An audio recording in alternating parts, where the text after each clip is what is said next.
আমার ভাইয়েরা, আমার বন্ধুগণ, আমার যে কথাই বলছিলাম, আমিরে জামাত মানুষটাকে দেখলে কেমন মনে হয় বলেন তো? বলেন, কথা বলেন না। ফেরেশতা তো ভাই মানুষের দাম বেশি না ফেরেশতার দাম বেশি? আপনি যদি দুনিয়াতে জীবিত জান্নাতি মানুষ দেখতে চান, আমি আল্লাহর কসম করে বলতে পারি, তার বায়োডাটা নিয়ে আমি দেখেছি যতটুকু, কত করে বলতাম না, বলতে বাধ্য হলাম। আপনাদেরকে সতর্ক করা লাগবে কি লাগবে না ভাই? জোরে কোন? সবাই বিএনপি করেন না, আওয়ামী লীগ করেন না, জাতীয় পার্টি করেন ভাই, না ইসলামী দল একজনও করেন না? যে দল করেন, যে কোনো মত করেন, সমস্যা নেই, কিন্তু ইসলামের দিকে আসতেই হবে, মরে যাবেন না। তাহলে যদি ইসলাম না মানেন, তাহলে তো আপনাকে তো জানাজা পড়ায় দেওয়া দরকার নেই। কি বলেন?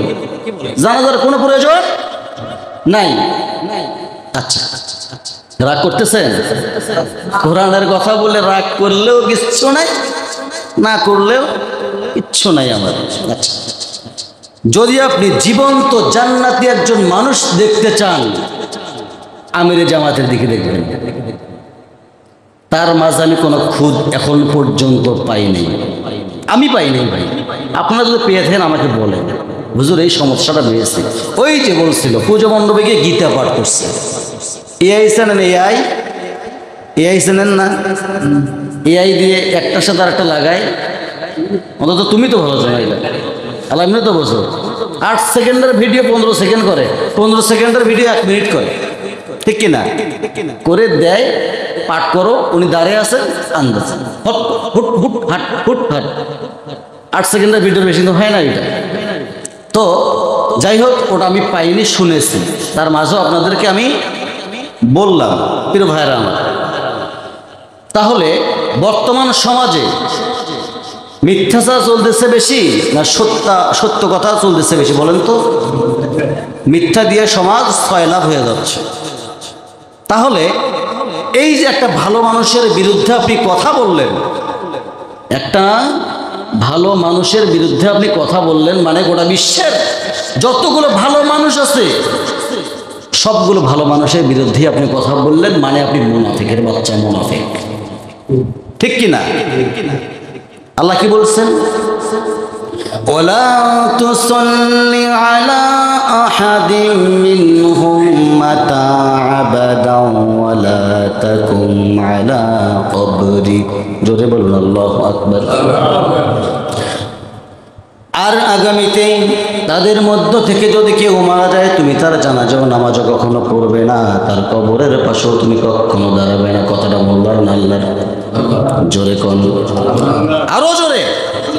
তাহলে মুনাফিকের জানাজা করা যাবে? যাবে? যাবে?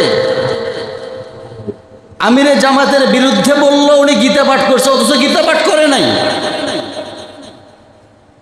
একজন ভালো মানুষকে মেরে ফেললো, একজন আল্লাহর দায়ীকে মেরে ফেললো, সেজন্য গোটা বিশ্বের, গোটা দুনিয়ার মানুষকে মেরে ফেললো।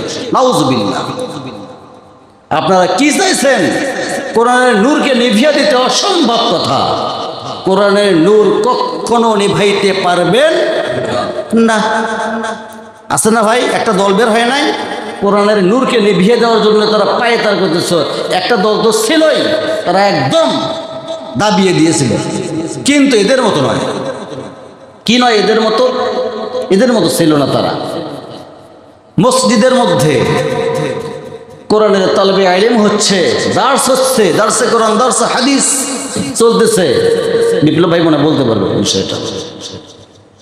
সেখানে গিয়ে সেই দলের লোকগুলো ডাইরেক্ট হামলা করলো। এটা কি কোরআন বিরোধী কাজ না আন বিরোধী কাজ বলেন তো ভাই? কোরআনের পক্ষে বিপক্ষে? তাহলে তারা কি করতে যাচ্ছে? কোরআনের নূরকে নিভিয়ে দেওয়ার জন্য পায়ে তারা করতেছে, ঠিক কিনা? জোরে কোন ভাই, আমার কথার আওয়াজ দিতে হবে। ইউরিদুনা লিইউতফিউ নূরাল্লাহি বিআফওয়াহিহিম আল্লাহু মুতিম্মু নূরিহি ওয়ালাউ কারিহাল কাফিরুন। জোরে বলুন আল্লাহু আকবার। তারা চায় কোরআনের নূরকে নিভিয়ে দেওয়ার জন্য আল্লাহ রাব্বুল আলামিন বলেন আল্লাহু মুতিম্মু নূরিহি ওয়ালাউ কারিহাল কাফিরুন। তারা যতই ষড়যন্ত্র করুক না কেন, আমি আল্লাহ রাব্বুল আলামিন দুনিয়ার জমিন আমার নূরটাকে আমি আল্লাহ রাব্বুল আলামিন দীপ দীপ করে জ্বালিয়ে তুলবই। বলি সুবহানাল্লাহ। আল্লাহ রাব্বুল আলামিন যদি কোরআনের নূরকে একদম দীপ দীপ করে অর্ডার যদি বলে থাকেন, কোরআনের মধ্যে যদি বলে থাকেন আমি আল্লাহ রাব্বুল আলামিন কোরআনের নূরকে আমি দীপ দীপ করে জ্বালিয়েই তুলব, আমার বাপের ক্ষমতা আছে ঠেকাবার? বলেন পাবে? তো পাবে। আল্লাহ যেখানে ঘোষণা দিয়েছে আল্লাহু মুতিম্মু নূরিহি ওয়ালাউ কারিহাল কাফিরুন, এতে কাফেরদের যত সমস্যা হোক কিছুই আসে না, ওদের সমস্যা হওয়া স্বাভাবিক। কারণ এই যে ভাই একটা কথা বলবো, যারা এই কাজগুলো করতেছে, কোরআনের উপর হামলা, ইসলামের উপর হামলা, তারা জানাজা করতে যাবেন না। আমি অনুরোধ করে বললাম জানাজা ছাড়াই দাফন করবেন তাদেরকে। কি জন্য বললাম জানেন? জানাজার কথা কোরআনে আছে না নাই? হাদিসে আছে না নাই? কিভাবে দেবেন, কিভাবে সিস্টেম ওয়ারি সব দেওয়া আছে না? সময় থাকলে আমি অবশ্যই বলতাম, সময় একদম শর্ট হয়ে চলে আসছে। তাই আমি বলবো, আপনাদেরকে আমি অনুরোধ করে বলতে যাচ্ছি, ইসলাম পরিপূর্ণভাবে মেনে নেন। উদখুলু ফিস সিলমি কাফা। এখন হাফেজ পিছনে বসে আছে, হাফেজ সামনে থাকলে কি হয় জানেন? আমাদের একটু সাহস বেড়ে যায়।